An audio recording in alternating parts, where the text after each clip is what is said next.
Okay, we are back. This is Lisalee, and we are working with Lilith, and this is figuring out with Lisalee. And the last we left off was, Lilith was wanting to bring us into a new story. She was basically saying, I want to work with the symbols of the old story and bring us into a new story so that we have something to work with. That's, and again, the call to not take things so overly seriously. What does that mean? It means that, some of what we're being told here is going to confront, old belief systems. And that might be very, very jarring. And she's asking you to allow yourself to be curious and to not give some kind of like life or death power to, a story that tells a different kind of a story, but rather to listen, get with it, what resonates, take what doesn't resonate, leave behind. There's a purpose, to being, there should be a freedom in your ability to listen and just think about the things that have come through and then decide for yourself what you want to do with it. But if you're having this big oppositional like reaction, and if there's all kinds of like fear and anger, that to check yourself and say, is this a proportionate reaction to just kind of like listening and deciding whether or not to agree with something? Because if it's not proportional, then maybe that's some shadow work that has to be done around the idea of ideas that don't necessarily jive with what you understand, and what it means to need to banish something completely out of existence, that it makes you question what you already know. So just to have a little bit more spaciousness, to be a little bit more playful, and to interact with the story as a story and not some kind of like angry, that something's going to make the gods angry. That's not really what we're dealing with. She's wanting to bring us into trying to make sense of some of the way that things work. And in terms of like, interacting with your magic, and what might come up in the way of like, well, I don't want to deal with spirits. And I don't know, there's definitely demons and blah, blah, blah, blah, blah. Yeah, there is a lot. There's a lot to it. She's saying the ecosystem of the spirit world is no different than the ecosystem that we see in terms of richness around us, and that there are some, lions and tigers and bears that can be predatory, but generally they have a purpose that doesn't just include, hunting humans. That those spirits that do participate in evil, if you will, they have a job, and you have to ask yourself, why are they bothering me? What would their purpose possibly be in bothering me when I'm trying to learn how to interact with my creative capacity through magic? Like, what would their purpose in making me fear that in myself really be? Because we are in a system of hierarchy, as above, so below. That's the underpinning spiritual system that we're contending with, as much as we're contending with it in the sort of tangible world. So we're at story time here, and the spiritual information that's coming through symbology is we're meant to play with it, think about it. Just let our minds like, chew on it like some gum, like it's just an interesting. So Lilith is bringing us back now to thinking about, she keeps on showing me Tolkien, Lord of the Rings, and she says she wants to bring us to a time where all of the mythology and sort of like the diversity in gods and goddesses, the diversity in creators.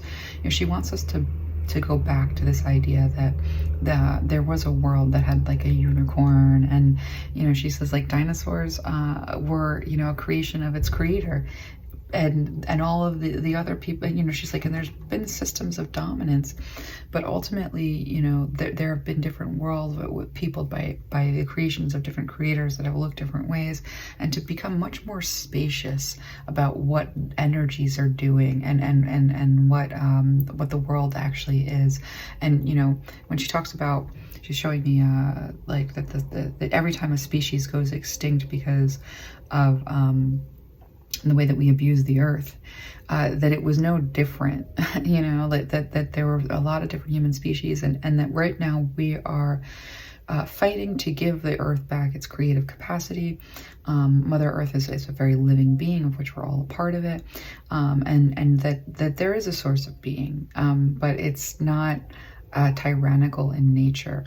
And so she's wanting to say that as we move into this next section, we're going to be talking about the ecosystem of the spirit world a little bit. And she wants to bring me back to the beginning of her story, where, you know, when she didn't want to be to lay beneath Adam, the symbol around that part of the story is that she didn't want to be raped by Adam. And that the first thing that we're going to attend to now, or look at now, is this idea of a rape wound. And what is that?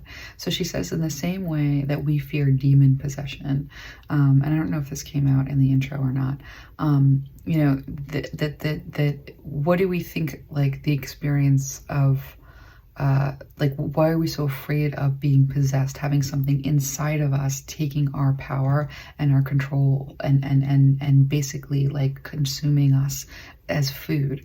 That this incredible fear that has had, you know, fearing interacting with your magic because of being possessed, that it's actually ends up being, you know, in a way, this fear of rape. And she says rape is a very real thing physically. It's also a very real thing spiritually. And the way in which our lives are, and this came out in the intro actually, the ways in which our lives are, you know, possessed by, you know, your lifespan, the hours that you have, the time that you are allotted, how much of that time goes into the production for somebody else's use, you know, to feed the consumer god. But that's demon possession. And she's also saying, like, you know, these archetypes of evil exist as real problems in our real tangible world, and the fear that we have for these things is because it's felt but not seen. So being possessed, having your time, you know, in the possession of something that is going to extract your creative capacity for its own consumption, that's as real as any demon possession ever could be. In fact, it's scarier, and it happens on a day-to-day basis, and it's felt, if not seen.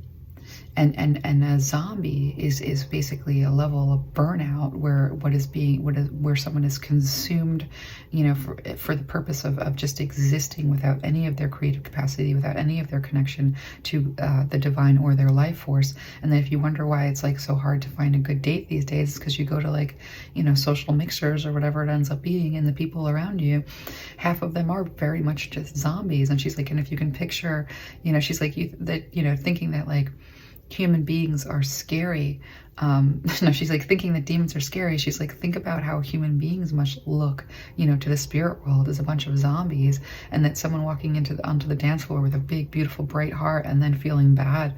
She's like, you know, it's because what you're picking, what is felt but not seen. You know, people who are disassociated from their own bodies, who can't even really exist without bringing some kind of, like, like, we're diluting ourselves basically, and we're diluting our magic, and we're letting things consume our life through us.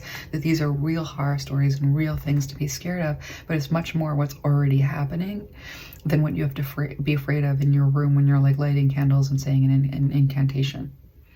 She's like, just really think about that, because she really wants us to begin to operate with our magic, begin to co-create with the divine. And when you have a problem with an energy that's trying to provoke you to fear, that to do a spell, to create a spell, you know, connect to your higher self and create a spell and do away with it. And a spell can be happened with, you can do it with materials of the earth. You can do it, she's like, paper spells are great. Just draw what's bothering you, put a circle around it, you know, speak with your words over the paper and deal with it. And because as you do that, you're going to start to feel your power. You're going to start to feel what is felt but not seen. Tip the scales from that being a powerless experience to being a powerful experience. And that's what, you know, the agency of quote unquote evil that is the structure that we're currently in, you know, that's what they're afraid of. And so as you begin to play with knowing that your own power, that you have your own power to work from, you'll be able to understand and deactivate, you know, the control that some of the fear has over you. And she's like, you know, bringing down a system of oppression happens when you decide you want something different, when you no longer agree with the system of oppression about what you should have, what you should want, and who you should be. And you disempower it by deciding that you want to be something else, that you don't need any of that stuff that's programmed in. And so it's it begins by wanting new things. When you no longer want status, you're no longer bound by status, and you no longer have to pray to the gods of comparison when you can instead create provision. Just provision. It has nothing to do with status. That's going to, when all you want is provision, you like basically take the legs out from under, you know, a society that says you're supposed to be working for status when you work for provision. You know, so these are things that are actually a lot easier done than we believe that they are, and it has to do with kind of changing our viewpoint overall. And so, you know, she wants you to, you know, understand that. And she comes back to this, and she comes back to this so many times, because she's basically saying, if you are interacting with your magic and you get attacked by, you know, a spiritual attack, what do you think it's actually attacking? It's attacking your magic, your own creative capacity, and your own co-creation with the divine that isn't ruled by a system that is implemented, you know, as a result of other teachings. And so that attack in and of itself should tell you that it's there to bring you back into line, and that it's in the same, it's the same forces, like the evil that scares you back into oppression is working with that oppression. And that's important to know. And so, you know, let's look at the, when we look at Lilith's story and the punishment for leaving the Garden of Eden as a result of not wanting to be dominated. You know, whenever we have the story of the victor, you know, being told by the victor, there's demonizing that which lost. And so Lilith is presenting herself as the goddess that was overthrown by the patriarchy, basically, and for her refusal to be dominated in this way, and her refusal to lie down under hierarchy and homogeny. And so let's take a look a little bit. Let's take this look. Okay, so we want to look at the punishment. You know, sometimes it's so important to look at the punishment in order to see like what's really going on. So with the Empress being at the bottom of the deck, you know, she's basically saying that her punishment was that they were going to kill 100 of her. So let's just get the story straight, because a lot of people aren't familiar with it. So Lilith fled Adam and the Garden of Eden because she did not want to lay beneath him. She did not want to be dominated. She fled for her independence. And then Adam told God, and God sent 3 angels after her. And then Lilith was found in a cave bearing children, and she refused to return. And she said she had been with Samuel. I can see it, I can't hear it. It's interesting that would happen that way. But basically the meaning of that name is the other side. What is it? Let me just listen to her for 1 second.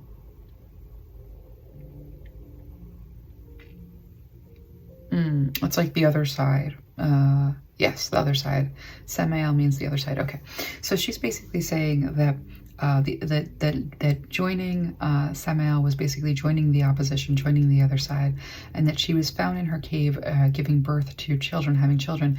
She was still operating of her creative capacity, that having children meant she was creating from that which she was created by, and that she was continuing to create, but that her interaction with the other side, the opposition to the patriarchy as it now stands, that the punishment was that the angels were going to kill 100 of her children every single day. So they were going to take from her creative capacity, and they were going to take what amounts to her potential as a creative being, and they were going to kill everything that she produced as a result of her not producing in line with not, you know, dominance, basically. And so then the story goes that you know, as a revenge, like Lilith then became the goddess of stillborns and pregnant women, and of killing pregnant women and stillborns, and what is that? SIDS. She's like abortion, basically. And so like her creative capacity like was then threatened if she didn't fall under dominance, if she didn't create for something else in the way that something else wanted her to create as a subjugated, that then her creations would be killed. You know, so it's basically speaking to this system that says without obedience, nothing that you make will be worth anything, and that no one will give any value to anything you make if it doesn't obey the laws of production and consumption. And so she said that interacting with the other side is then, you know, creating for the sake of creating, and releasing control of what comes of what you create, allowing that which you create do it with life what it wants, and to create, you know, however it wants outside of some kind of control. It lends to a lot of diversity and freedom, and it also allows for things to do what they want. You know, it does create a little bit of a system of chaos and anarchy. But she's saying that that the reason why her children would die every single day, the reason why that was the punishment, was because so long as they didn't adhere to the system of hierarchy and control, they would have no place in the world. And so labeling her as like the abortion goddess, essentially, as the murderer of infants, she's saying it was at first, she's showing me something kind of cool, where she basically says that there is as rich an ecosystem spiritually in the unseen as there is in the seen. But by disempowering, by drawing this like line of delineation that said that everything unseen and everything magical and everything of another realm is bad, evil, hell, and horrible, that there's that there isn't some kind of rich ecosystem of creation and life outside of this doctrine of control, is nonsense.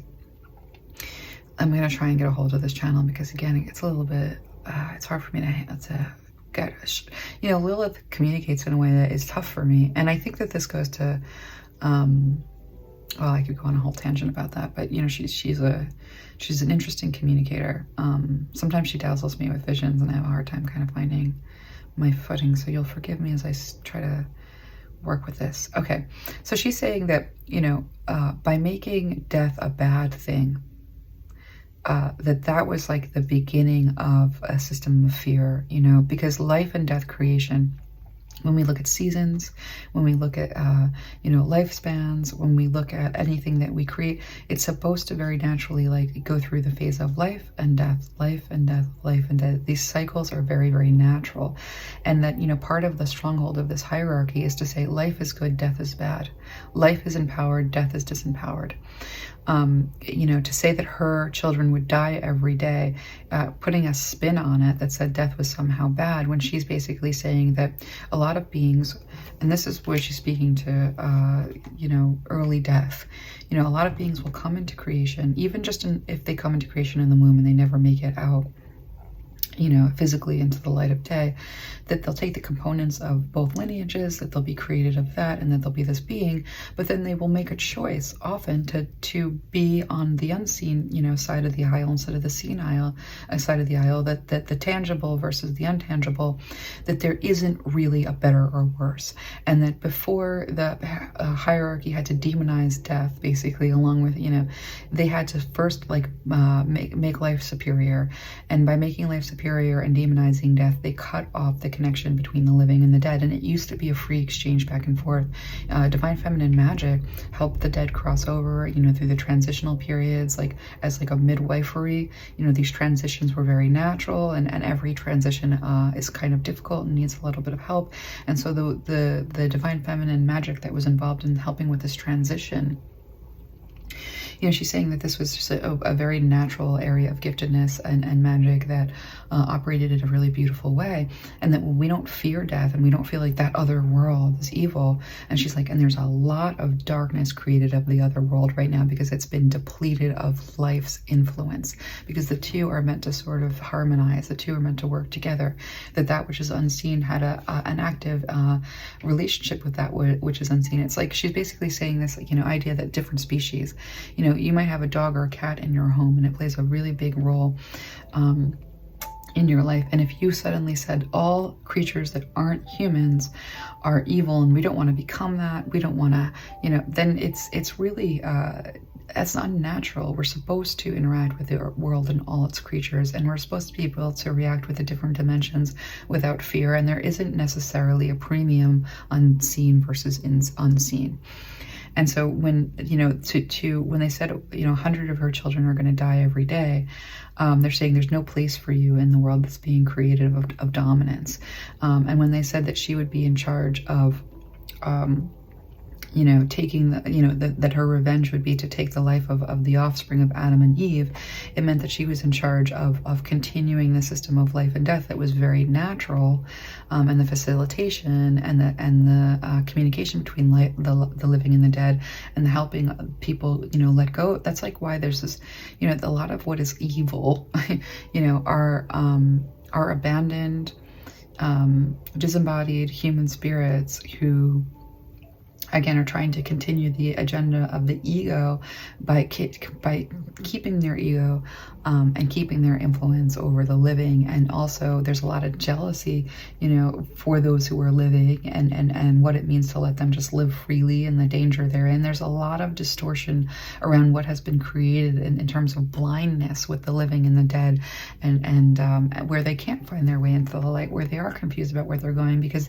they're looking to these old systems of oppression and the gods within these old systems of oppression, which operate in the unseen realm under a false, you know, doctrine of control and dominance as well, like as above, so below. But there's a spiritual truth underpinning it all.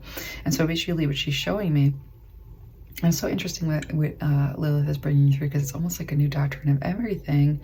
And as a reader and a channeler, like as I'm listening to it, just like, you know, I always tell people that, you know, truth sinks like a stone, you know, and lies agitate.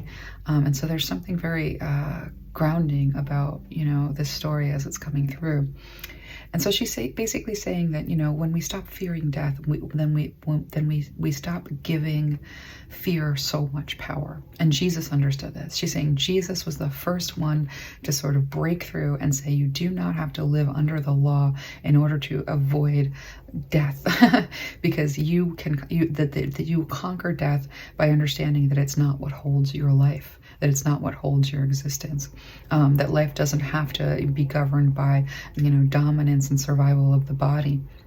And that there is something to be said for, you know, and she's saying the matriarchy was about worshiping the life and death cycle as it existed, and that where it kind of went wrong was around human sacrifice, and we'll get that information if she wants to give it to us. And she's saying, you know, the pendulum kind of swings, but ultimately, when we understand that the life and death cycle is an expression of life in its fullness on both sides, and that what we understand as being like a dark afterlife and a light afterlife, that really what we're talking about is these systems of oppression that have control as much in the afterlife as with the life. And that's hard for me to bring through as a reader, I'll be honest with you, but I'm going to just get out of the way and let her keep speaking, because she's saying that when we begin to interact with the unseen in a healthy way, in a way without fear, in a way that allows us to use our magic as was meant to. Our magic we're meant to contain evil, not abolish it. And by containing evil, we're supposed to use our magical abilities, like to create things like this that create a system of organization within the energies that allow us to grow. Anything in opposition to our growth is evil. Anything trying to keep us contained, we're not supposed to be contained, we're supposed to do the containing.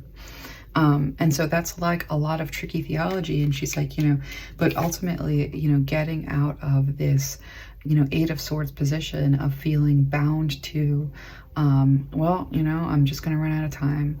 And, you know, I don't know what the afterlife is, and I'm afraid of death, and, you know, I don't want to go to hell, or, you know, I'm definitely going to cross over and go right into heaven. And she's saying, you know, it's a system of reincarnation, you know, energy just transforms. That's just the truth. And she's also saying that, you know, we can cling to old systems of belief. And she's like, we're also stuck with what we die with. And so, you know, she's like, you know, what is facilitated through a belief of heaven and hell, even if you don't believe in hell, then you're going to die into what you believe. You're going to die into nature.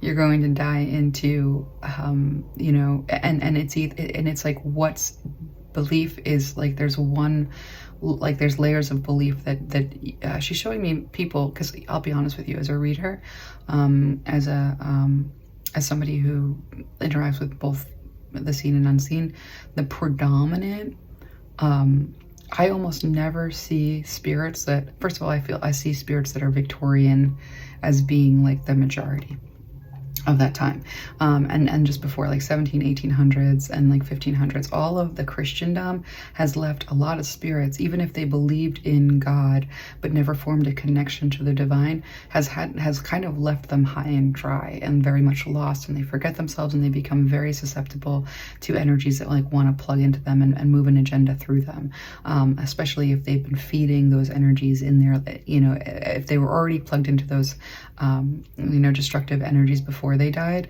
they move with those agendas into the afterlife. And so, you know, it's almost like this story of heaven and hell, even with spirits who didn't believe in heaven or hell, because it was the predominant belief system. What they die into by way of just like, they're not in a body, they're suddenly just around a lot of other, you know, interdimensional spirits and, you know, systems of organization, you know, it does kind of continue on, and they get very lost, and they can also be very manipulated and manipulating. And that this idea that you are unaffected by these things kind of falls in line with this idea of like, you know, heaven and hell and old dogmas. Like it really does end up being ecosystems of the seen and the unseen that operate around the beliefs that we are creating and upholding in life and into death.